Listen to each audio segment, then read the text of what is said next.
ভালো লাগতেছে। চা বাগানে ঘুরতেছি, আমার ভাই জসিম আমার পাশে আছে, খুব ভালো লাগতেছে। হ্যাঁ, আচ্ছা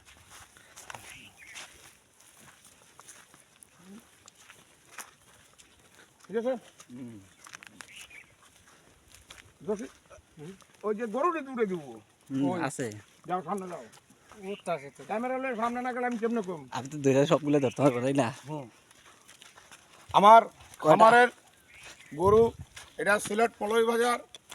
আপনারা যদি কখনো আসেন, এরা হাই হাই বাবুল কোম্পানির ফার্ম, আপনারা দেখতে পারবেন।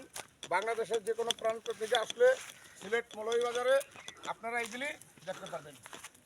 আনন্দ ফুর্তি করার জন্য এটা উপভোগ করতে পারবেন। আমাদের সাংবাদিক সাজল সাহেব আছে আমাদের সাথে, যিনি ক্যামেরাম্যান। আমার পাশে আছে আমার ভাই জসিম, আমার আরেক ভাই আছে আমার পাশে। খুব ভালো লাগতেছে, খুব আনন্দ লাগতেছে। আপনারা সবাই সিলেট আসবেন মৌলভীবাজারে দেখার জন্য।